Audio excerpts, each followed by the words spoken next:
Misalkan nih value ya, return value ini saya mau praktekin nih, copy aja kayak gini ya, copy ya, copy misalnya, terus pastikan di tadi ya, ini saya filenya ini ya, OP ya, OP di PHP ini paste.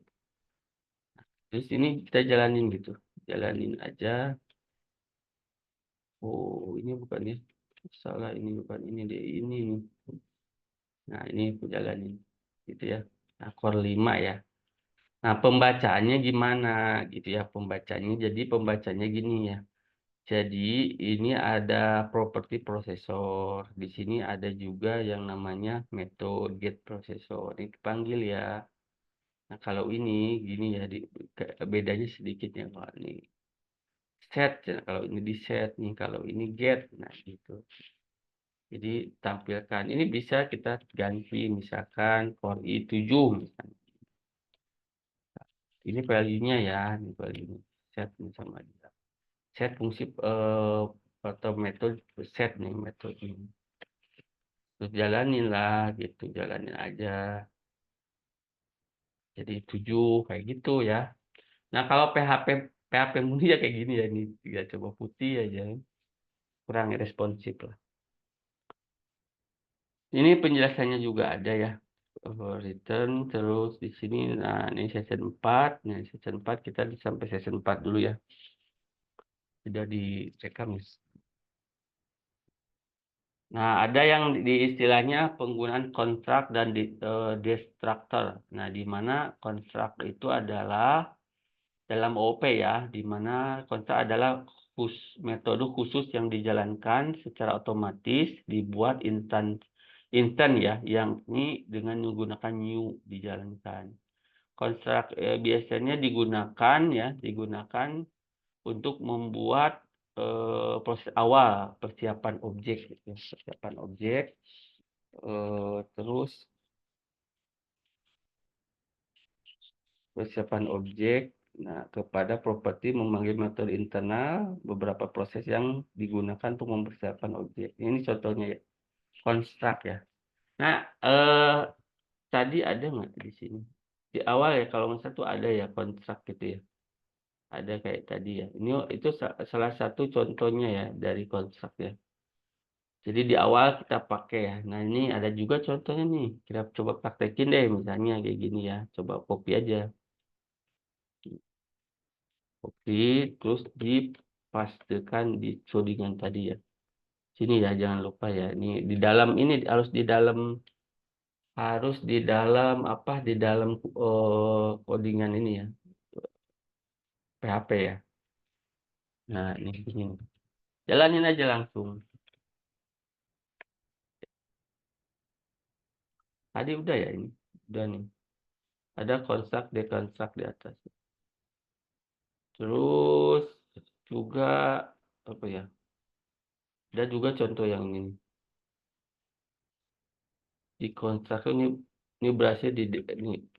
Kalau mau lihat ini tuh ada di logsnya ya. Ini di logs ya, di logs juga, ini juga bisa di logsnya ada nggak? Ini berapa ini ya? Ini apa ini? Log error ya. Ini log akses. Oke. Coba kita coba jalanin ya. Oh ya, di copy dulu ya nih. Copy dulu yang birunya ya. Pokoknya harus ada kode yang ini aja nih. Pastiin aja ya ke file yang kita tuju ya. Terus apa yang nggak mau? Copy deh, copy, paste. Nah, ini ya, baru mau ya. Jadi punya properti pemilik sama merek ya. Dia dipanggil ya di bawah di metodenya this pakai this ya. Nah ini constructor. Ini this contract ya. Nah kayak gitu ya. Penggunaannya aja. Jadi kalau biasanya tadi kontaknya untuk pemanggilan atau pemanggilan fungsi awal tuh bisa disimpan di kontaknya. Terus juga kita coba jalankan kayak gini nih, itu ya. Tapi kalau desk kontrak itu terserah ya, jarang digunakan sih. biasanya kontrak aja biasanya. Tapi ya itu tergantung kebutuhan sih. Terus ini penjelasannya bisa dibaca sendiri lah untuk penjelasannya biar singkat aja. Ini saya coba praktekkan aja ya. Karena hampir pokoknya kalau mempraktekkan ini harus dibawa gitu. Jangan sampai enggak. Copy aja. Oke, copy paste aja sini langsung. Nah, kayak gini prakteknya. Nah, pengujiannya gimana? Pengujiannya itu yang baru-baru nyoba ya. Saya mau erorin ini. Misalkan gini ya. Ini pengujian gitu. Awal-awal ya, saya udah tahu ini bawaan dari PHP nih. Oh, ini bawaan dari PHP nih. Tapi bisa nggak sih saya paramnya itu ditambah misalkan. Bisa gitu ya. Coba aja. Wah, gitu ya. Oh, sepertinya ditambah juga kayak gitu ya. Nyoba-nyoba tuh kayak gitu. Nah, kalau nemu error bisa kita diskusi ya, kita konsultasi ngobrol gitu apa errornya. Nah, ini value-nya yang digunakan di sini ya. Karena ketika kita menggunakan metode ini harus ada dua parameter karena di sini ada dua juga nih. Ya, itu ya. Oke. Terus ada lagi nggak? Oh ya, enkapsulasi. Nah, ini lumayan penting juga nih, enkapsulasi. Di mana enkapsulasi ini dia adalah konsep pemrograman OOP yang melibatkan penyembunyian ya. Nah, ini penyembunyian detail dari implementasi luar objek. Oke, itu enkapsulasi ya. Hanya bagian-bagian penting aja yang relevan suatu objek yang diizinkan untuk mengakses luar, sementara detail internal kompleks disembunyikan.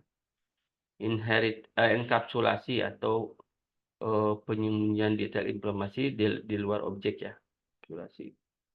Nah, terus dalam PHP itu mencapai enkapsulasi dengan memodifikasi tingkat akses atribut metode yang digunakan dengan kata kunci tadi ya public, protect, private. Nah, itu tadi kalau nggak salah udah dibahas ya. Ini apa itu public, protect, private itu. Ini contoh enkapsulasi sama aja kalau mau mempraktikkan copy saja kayak gini ya. Contohnya itu saya bahas di sini deh kopinya enkapsulasi. Di mana set satu set merek yaitu yang kedua get merek gitu ya. Nah, di mana get kalau get biasa kan mendapatkan ya get. Kalau set bisa ngeset. Nah, jadi ketika kita melakukan set ini berarti apa nih? Nah, gitu ya. Jadi diisi dimasukkan ke dalam propertinya.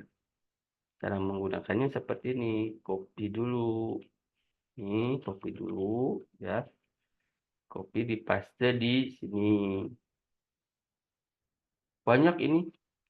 Nah, wes enggak ke paste. Harus ini ya, harus apa? Harus kenceng banget.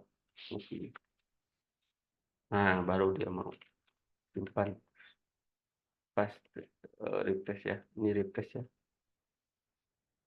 Nah, kalau ada error kayak gini, itu kita kalau di Linux tuh di lognya dilihat di sini nih kan tidak efektif katanya ya. Di sini kan tidak efektif ya. Biasanya itu ada titik koma, ada strip atau apa yang mengganggunya dia. Itu nanti kita bisa lihat di sini baris berapa yang tidak efektifnya gitu ya. Oh enggak deh kayaknya ini coba saya lihat dulu ya. Oh ini nih. Oh ada dua tuh ini. Nah saya request ya. Sorry ini ya. Nah kayak gitu ya. Ini contoh enkapsulasi. Terus juga banyak apa ini bawah.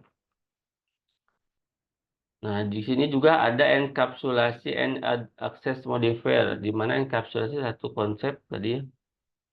Kok masih masih pengertian ya tadi ya atributnya. Hampir sama dengan yang tadi kalau ini. Nah, sekarang inheritance atau pewarisan ya. pewarisan yang diwariskan ya.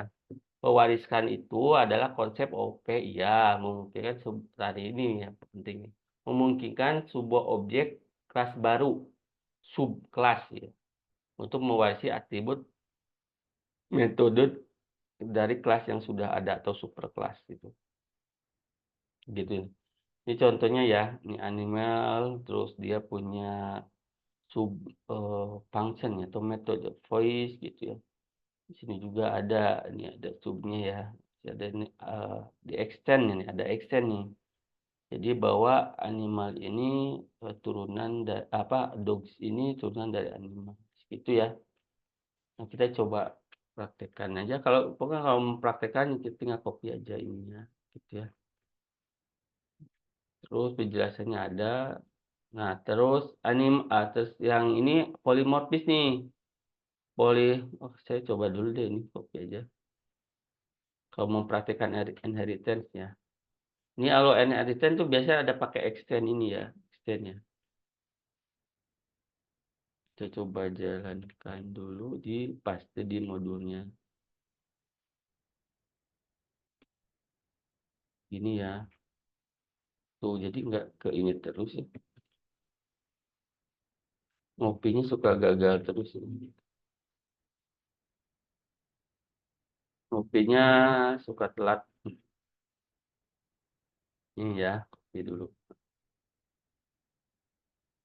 Pastein di sini. Nah, kalau kayak gini tinggal kasih ya ini ya. Ini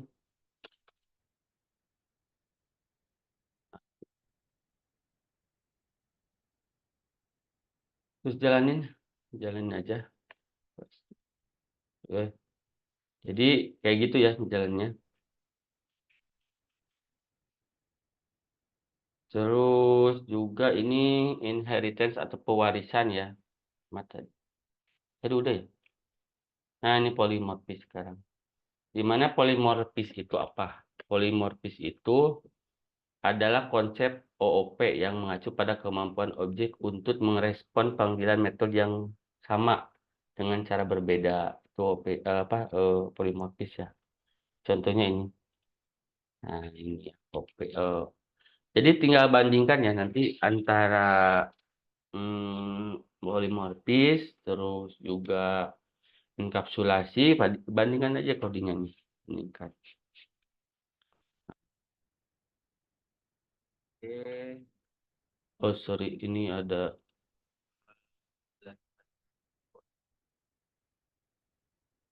ini ada rekaman sih.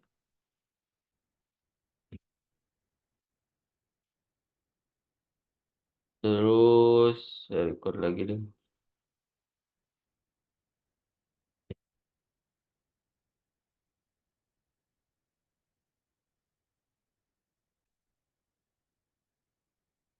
Ya lanjut ya. Eh ini sedikit lagi ya, ini sedikit lagi polimorfis udah ya. Nah, sekarang tinggal ini keyword parent ya. Di mana keyword parent dalam OOP itu keyword parent itu. Keyword khusus OOP yang digunakan untuk mengakses properti dan metode ya. Jadi sebuah kelas seperti self keyword digunakan untuk mengacu pada itu sendiri, mengacu pada kelas itu sendiri. Self keyword didefinisikan untuk kata kunci self yang diikuti dengan kutip apa ini ya apa itu titik dua ya titik dua secara dua kali ya kayak gini nih contohnya ya. Nah, ini key parent ya key self ya self key ya. Jadi dia kayak gini self nih. Oke. Nah, kita tinggal panggilnya kayak gini, gitu. Oke. Ada nggak di poin? Ada penjelasannya.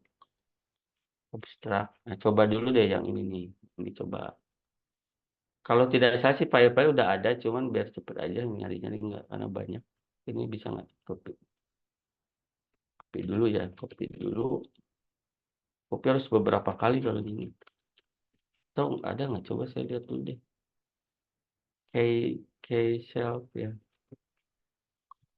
K self. Key parent ya, ini nih ada nih key parent. Nah, 4 ini ada 4 nih gitu kan, key parent. Key parent, nah ini ya. Jadi dia di apa namanya, dipanggil aja value-nya gitu. Tapi menggunakan, katanya, tulisannya self ya, self ya. Dikasih titik duanya 2 kali gitu. Terus echo, nah panggil echo ya. Output 4, nah ini 4 ini bebas ya, mau berapa aja gitu ya. Berapa aja itu bebas. Kita replace coba ya, kayak gitu ya. Oke, terus apa abstraksi udah abstraksi apa saya lihat ke bawah. Terakhir abstraksi ya. Di mana abstraksi ini dia adalah konsep juga sama konsep dari OOP juga yang memungkinkan untuk ya memungkinkan Anda mengelompokkan atribut properti terkait dalam satu kelas hanya mengekspor antar muka relevan kepada pengguna. Nah, contohnya gini ya, ini abstrak ya. Ini abstrak. Oh, banyak ya abstrak ya. Ini saya copy dulu ya. Abstrak ada nggak di sini abstrak? Lihat-lihat dulu abstrak ya. Abstrak. Biasanya ada sih. Jadi kayak gini copy aja. Pas cari ya namanya abstrak aja. Salah malah ngomong. Iya ini abstrak ya. Abstrak ya. Abstrak mana ada abstrak. Nih, ya jadi kayak gini ya. Jadi kita coba buka dulu codingan abstraknya. Abstrak class kayak gini nih. Inilah abstrak class kayak gini. Jadi dikaitkan lagi terus aja kayak gitu. Ada di sini tulisannya abstrak ya. Terus pemahaman setiap codingan hampir seluruh ya. Hampir seluruh itu kayak gini gitu ya. Jadi kan kita udah tahu ini kelas. Abstrak juga tahu oh ini jenisnya abstrak. Jadi kalau dilihat kayak gini berarti si Audi ini berarti ya induknya Cars gitu ya. Nah, gitu bacanya gitu ya. Terus dipanggil ya di bawah sebagai objek, dia dipanggil di bawah gitu.